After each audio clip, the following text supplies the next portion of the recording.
the Cow Corner podcast. And welcome back to another episode of the Cow Corner podcast, the extra show, episode 9, take 2. And after our ill-fated episode, which was, we had an absolutely fantastic time, and we've brought back the gang plus one more, our usual team. So we've got Ian Slater, Ollie Griffiths, and coming back, having sabotaged the last one, so the rumours are, Ian Alderson. Welcome back, Ian.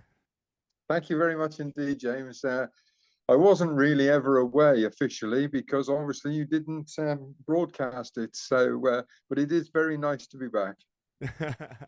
Yeah, Ollie, we had, we recorded the last one in the Alb and had some fantastic food and drink, and obviously got sidetracked and forgot that the microphones weren't recording, which is all on me.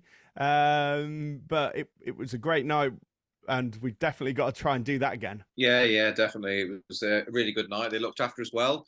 They fed us, and plenty of drinks were flowing. Not quite as many as sometimes on your main podcast. But I think you'd had a long day as well, hadn't you, James, that day? So yes. We'll forgive you for making a slight error. Well, you remember to turn your own microphone on, but you forgot to turn ours on. Yeah, it wasn't the best, and a podcast where you can only hear me is probably the worst kind, and I think all of the listeners would agree to that one. But yes, just like the last episode, we do have ourselves a special guest, Slats. Oh yeah, he's the least offensive Aussie we know, or the most inoffensive Aussie we know, and getting all coy on there beforehand about coming back on, but it is the one and only Graham Hughes from Condover Cricket Club. Welcome, Graham. Thank you very much, gents. Thank you very much. I feel like that French bloke, Dave Jarvu. Yeah, we've done this before, I feel. Test run, and at least this time everyone's got an idea of what they need to do. Hopefully it's just a bit of a practice run, so this one will be twice as good. And we have the knowledge of Ian Alderson with us this evening, which means it's going to be double as good, and hopefully double those book sales going into this season. How are the book sales looking, Ian? Actually, it's just been a bit slow yet over the close season, but I'm sure they'll swing right back in. I may do an audio book. That sounds great. So just a reminder to everyone, if you don't already know, we're no longer on SoundCloud, but you can find us on Acast. You can also find us on Amazon Music. Now you can connect with the podcast on Facebook, Instagram, and Twitter by going at Cow Corner Podcast or at Cow Corner Pod on Twitter, and hashtag Cow Corner. And for this show, you want to hashtag extra show. Right, so it is the big one. We are doing the pre-season preview, and with the league restructure, we've got an extra league to go through, guys. So I think we best get started, and we'll get ourselves started with Division 5. So we start with Division 5, and in Division 5 this season, your two relegated sides from Division 4 are Calverhall and Kai Glass. The sides who are still in Division 5 from last season are Wellington 4th 11, Much Wenlock 1st 11, Iscoyden Fens Bank 1st 11, the Hipster's Choice Llanidloes, Newtown 2nd 11, Church Stretton 1st 11, St George's 3rd 11, and your two promoted sides from Division 6 are Bowmere Heath 2nd 11 and Beacon 2nd 11, with the new Saturday side Priors Lee joining in Division 5. Now, guys, in the last episode, we had, Ian brought a nice pink cricket ball, one which was going to be used in, I think it was it in the 100 competition, so that we could all take our turns and make sure that certain people don't hog the limelight and don't take too much of a turn, so we can share it around. So I'm going to pass the metaphorical cricket ball over to Ollie, and you can start us with this one. Thank you, James. So obviously, for myself at Calverhall, this is a new division. However, a good number of the teams have been in divisions with us in previous years. So there's a couple of obviously new teams in Priorsley who are completely new, but I think there'll be a few faces that we recognise there from Harper's. Beacon and Bowmere Heath are both new teams to us in this division, obviously having done really well in Division 6 last year and come up. And it'll be interesting to see how well they go, because they had a really good season in Division 6 last year and were the two teams to beat. Fensbank, I think, are going to be very strong in this division for me. They had a very good season last year, and heard good reports about them. Wellington in that division as well. Wellington they're a fourth team, so 1 week they can be, I'd imagine they can be really strong. Other weeks they could be have players stolen from them from the three teams above. So it all depends week to week. So it'd be interesting to see. Be nice to go out to Newtown. I've never played cricket at Newtown Cricket Club. It's another one to tick off the list for me. And I think they had a decent season last year, as well as the long trip out to Llanidloes. That's last game of the season for us, so it'll be hopefully a nice way to finish the season, and hopefully stop in Shrewsbury on the way back. Yeah, get a minibus and stop in Shrewsbury on the way back for a few drinks. And fair play to those guys. They have we moan about doing it once a year. Those guys have to do it every other week. So fair play to them, and can't be easy having to set off just after breakfast every other Saturday to go and play cricket, and to get those guys to turn out week in, week out. It's a big job. We all know how difficult it is to put sides out and to get players to commit, and that buzzword availability is usually pretty poor when you've got those long trips. But for those guys, they do a great job. And they're a great bunch of guys as well. Yeah, going on about what you were saying about you've played quite a few of these sides. There's been varied success from sides who have come down from Division 4 into Division 5. Now, looking at Kai Glass being a side that have, teetered on the edge for many a season, how do you think that they'll do this season in Division 5? Do you think that they'll be quite strong, or do you think that they might find themselves in the middle of the pack? What are your thoughts? See, it's like, for me, Kai Glass have always been one of those teams that whenever we've played them, they've performed really, really well. And they have the Sri Lankan chap. I can never say his name, so I do apologise. He usually turns, he usually turns up and has a day out against us. And I think over the last few years, they've won more of our fixtures than we have. It's usually they win there, we win here, but there's been a couple of years where they've won both, or at least come out on the sort of better side of those. So I think it'll probably do them good to have gone down a division, like it will for us. It was a tough pill to swallow, because we finished third bottom, and like all third bottom teams that got relegated, it's quite rough to take, but there wasn't really much choice for the league to make on that one. There was too many teams in the top division, and that had to filter down. And I think it was only right that the top two teams in each division still got promoted, because they've had good seasons and they deserve to go up. So for me, it is always difficult for a side that's finished at the bottom to automatically go and have a great season next year, because winning is a habit, and sometimes losing can become all too easy as well. So hopefully we will turn that corner and have a great season. But it remains to be seen how well we do. And guys who played against Bowmere and Beacon last season, what can sides in Division 5 expect in 2023? Do you want to take this, Ian, or shall I go first? No, I can go. I mean, Beacon and Bowmere, as Ollie said, were superb throughout the season last year, really, and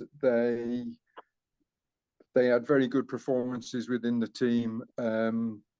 You know, they got a lot of runs, mostly against Corvedale, but you know, they did perform throughout the season and were, I don't know what the final points tally was. They both got over 400, but they were both streets ahead of the third team in the division at the end of the year.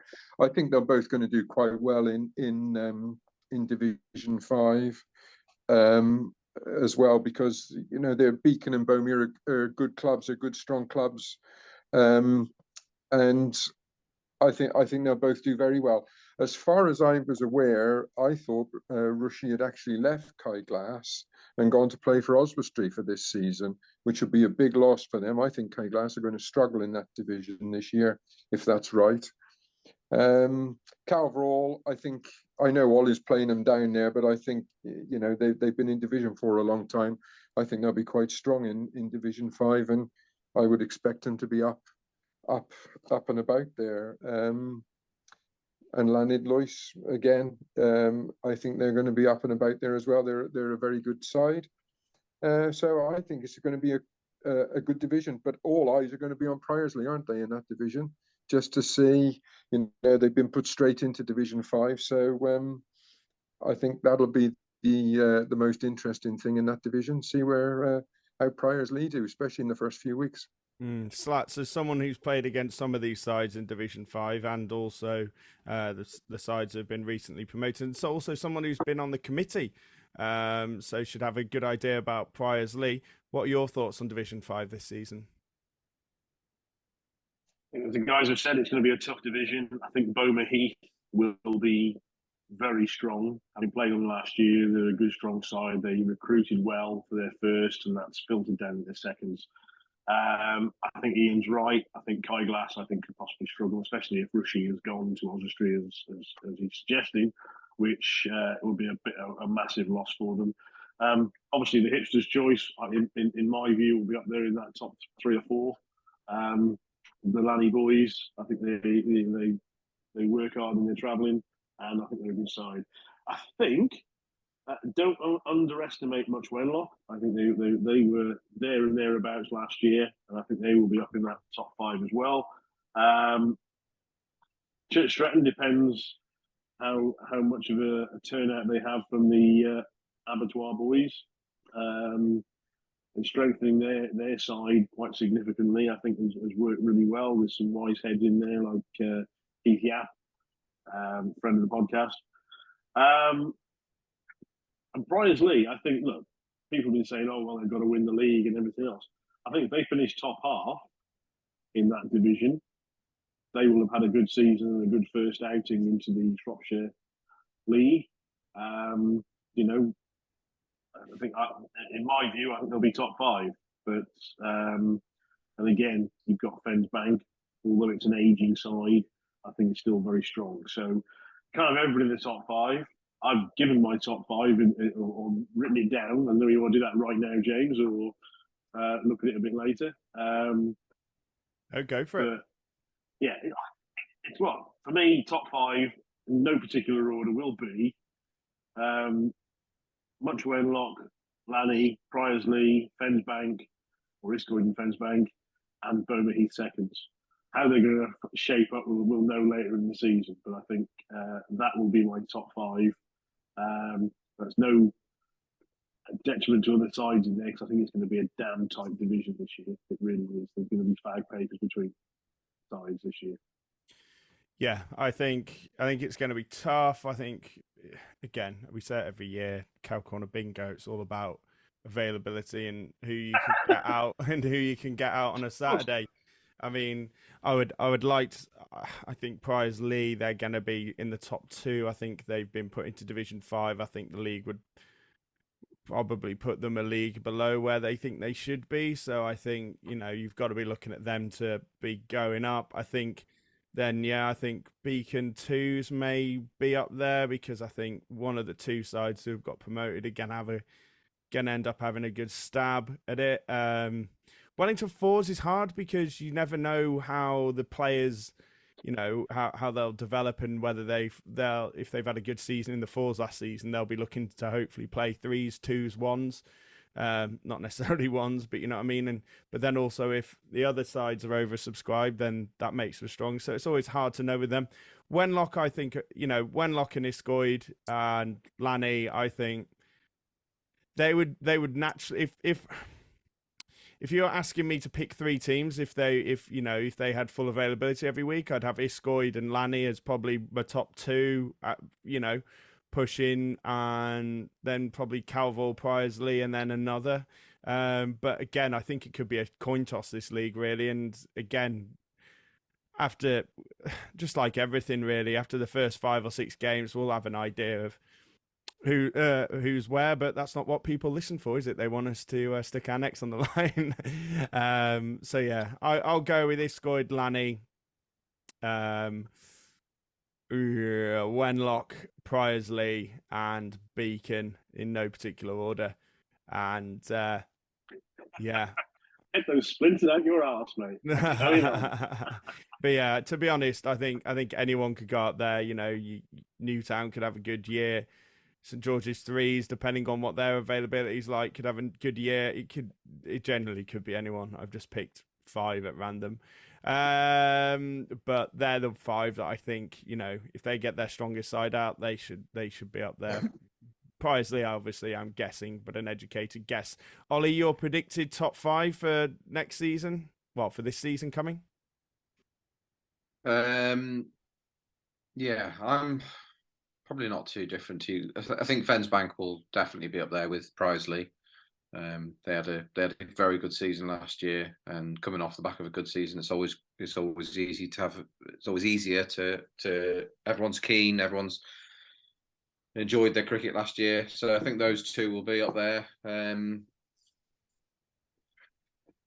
I honestly think it's going to be difficult for both Kai Glass and ourselves. So I certainly wouldn't automatically put us in the top 5. So I'd probably also go with Beacon, Wellington, and maybe Burma to go straight through, or Much Wenlock. I think they could have a good season. So those I'm not gonna. Other than the top 2 being Priorsley and Fensbank, the other 3 could be in any order, really. Okay, great stuff. Wenlock haven't lost any players. They thought they were going to lose a couple of Dan Searle, for example, who gets a lot of runners for them. They thought he was off to uni. He's not gone. He's staying for this season. So that's massive for them then. That definitely changes perspectives with Much Wenlock, and I think you've got to look at them being one of the top sides. Okay, right, on that bombshell, we'll move ourselves on to the next division, and Division 7.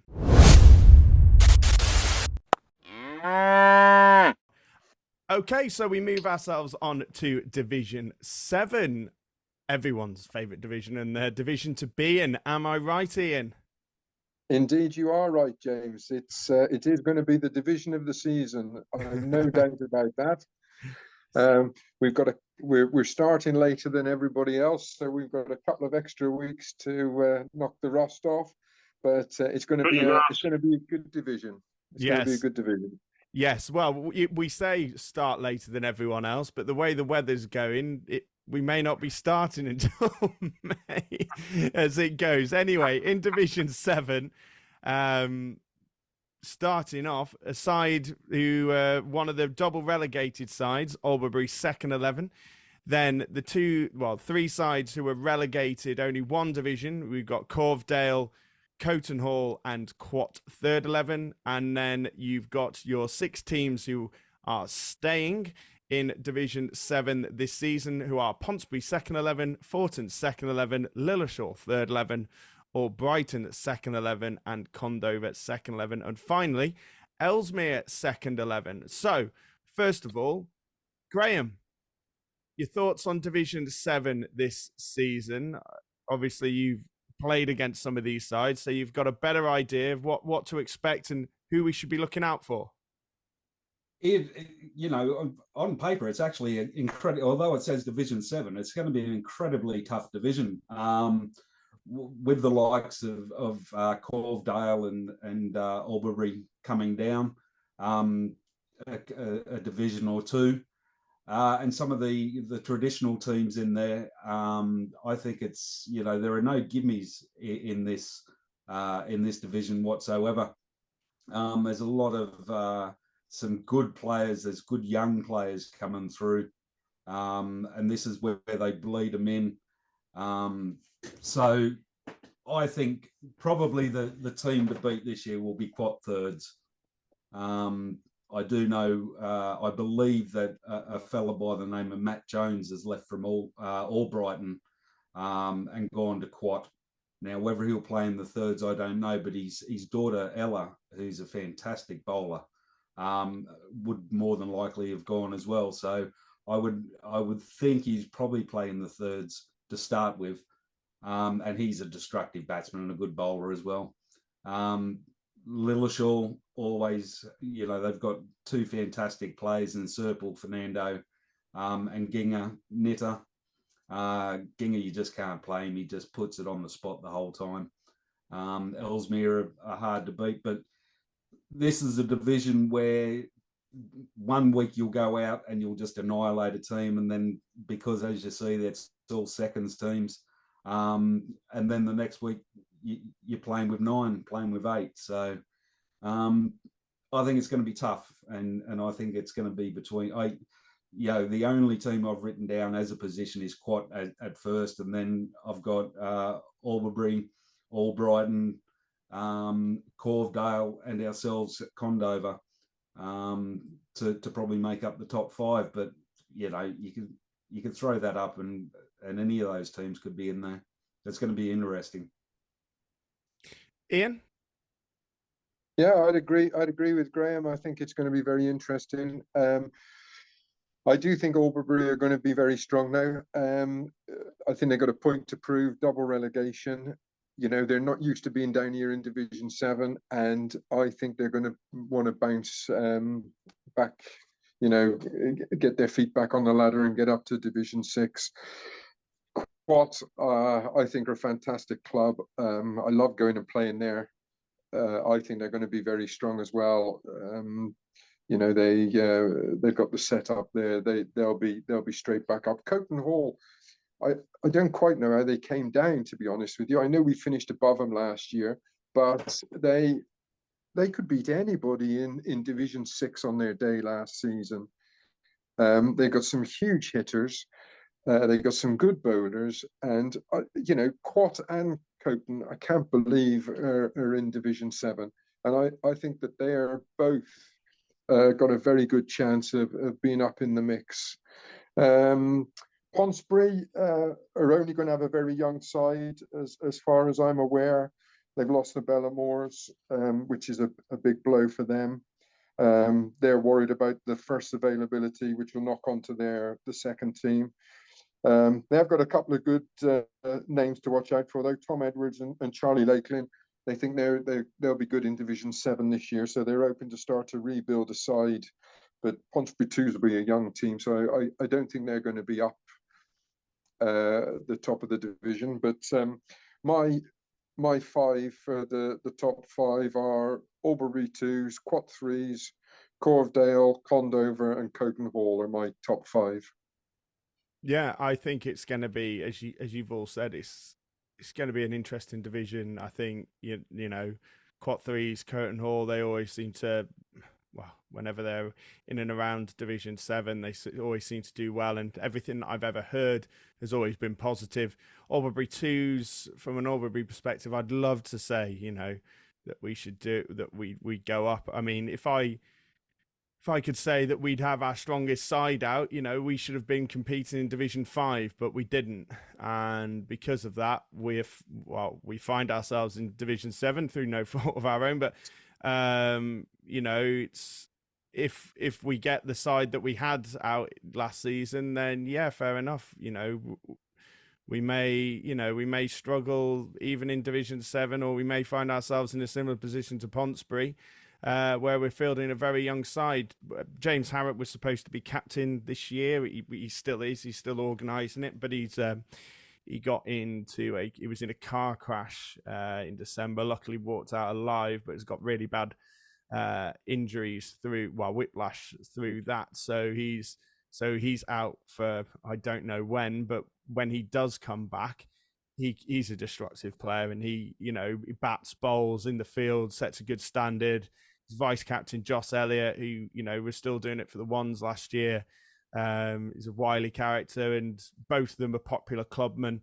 So will no doubt reinvigorate availability and get people keen to play and get involved with the social. And as you mentioned, we got a raft of young players who are coming through. So hopefully, if they've grown an extra foot, a lot of them have been taking coaching in the off season, which has been very much encouraged by our coaches, which has been great. So hopefully, a year's extra experience, and a lot of them, it was their first games of league cricket last season. So they're coming into a second season, with that under their belt. They got an idea of what they're expecting, and they're probably not going to have turning up against side really, well, I don't want to do people a disservice, but you're not turning up against Shrewsbury's third 11 or Whitchurch's second 11, and you've got lads who are playing their first game of cricket, playing against players who have played in Shropshire League Prems and Birmingham leagues and all sorts of stuff like that. So it might help them along there, and you never know, winning's contagious, and there's nothing better for availability than winning cricket games. So you never know, but again, it's one of those, and it's on the wall. And for me, one of the biggest worries that I have in Shropshire cricket at the moment is the amount that village side. Well, when I say village sides, you could say any of the clubs in Shropshire are village, but there are certain sides that are really struggling. I know financially, keeping everything together, and also competing against various other things. It's a bit of a struggle at the moment. How are your clubs all finding it? Yeah, it's tough. We're like I've already said. As a village club, you haven't got the pull or the local population to pull in lots of players that can come and play cricket every Saturday. The ones you do have are farmers, or have got jobs that mean they have to work weekends, and it becomes very difficult to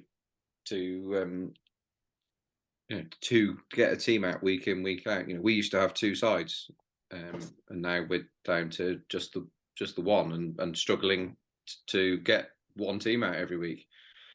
It's looking like a very difficult, tough season ahead, which is soul destroying, really, from a point of view as someone who's put in hours and hours and hours and time, effort, money into my my local little club. And there's people like me up and down the country that have done exactly that. As we've discussed before, there are a very small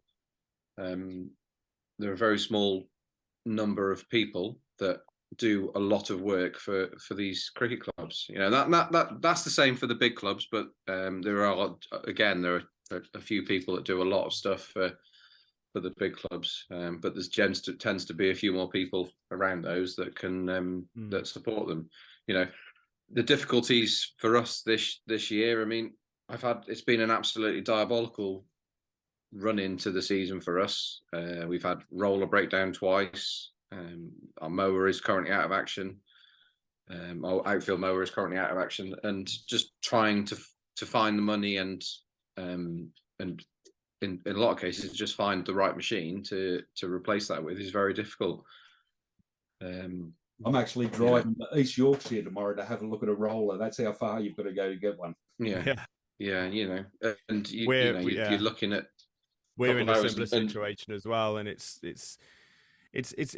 tough, isn't it? And I think it's a worry. But with these things, obviously, with the availability and stuff, I found that a lack of getting that community spirit that was kind of lost through a bit of COVID. People, everything was done with separation, and that separation's kind of continued for a few people, and the options to go and do other things, and lack of cricket tea getting families involved. finances and having to pick what you do now on a weekend because people are struggling for cash. But it's definitely going to be interesting to see how it goes. But with slots available in sides, it does open up slots for juniors to come. So that's a good thing. It's just hopefully that they don't get put off by struggling in games of cricket. So guys, we'll quickly go around and we'll pick our top 5 for Division 7, and we'll start with Graham. Yeah, I think I mentioned before, Quat are going to be incredibly difficult to beat. Albury, Josh Elliott is pure class. And if he's in any team, and he has a chance of winning, he is pure class. I know, but you can't say it. He won't buy you beer, but he's pure class. Albrighton, if they get their right team out, again, and I think last year we developed a very good opening partnership with Andy Brooks and Chris Henderson, who got us on the right track every game. Tony Preston came in later on and smashed a heap. So I think it's going to be quite first, and then Albury, Albrighton, Condover, and Corvedale making up the rest. Ian? I think, as I've said, Albury, you've come down 2 divisions. You lost a few games last year, right at the death of the game. You could have won. I think it's going to be a step down for you, which you're going to enjoy winning a few matches. That's going to be like a roller coaster. You're going to get more availability because you're winning. I can't see past Albury being first, Quat second, then Corvedale, Condover, and Coton. We've signed a couple of players. I haven't lost anybody yet. Russell Wilcox is coming back to us from Madeley, and I've signed a chap, Phil Curzon, who used to play for Frankton. He's moved down into the area, and he's come and found us, and he can bowl and bat. So he's another good all rounder for the side. So we're looking forward to the season. Okay, Slats. Yeah, I mean, wow, names from the past there. It is going to be a tough division, but I can't see past either Coton Hall or Quat winning it. Quat strengthened. There's some good youngsters coming through. I think they'll be tough to handle. Coton Hall on their day, especially they've got Sean Reynolds. Reynolds, yeah. Right, Reynolds. Yeah. If he plays, then he just changes the game. We were very lucky he didn't play against us either game last year, but he's a game changer. They've got some really good players. I think they'll be up there. Albury, absolutely, yeah, they're in my top 3, and then I've got Condover and Corvedale. Particularly if Phil Curzon. I played my first in my second stint in Shropshire cricket. I played against Phil, and he got 8 for against us against Willie first when he played Franklin second. He's a damn good bowler. So yeah, I think they'll be up there. But it's a lottery this time of year, I'm guessing. 2 gets 11 out consistently on the park every week, and that's going to be interesting. But I think that's my top 5 for now. No offense to anybody who's not in. Send your complaints to ianslater@gmail.com. No. Anyway, let's move ourselves on to the next division, and Division 6.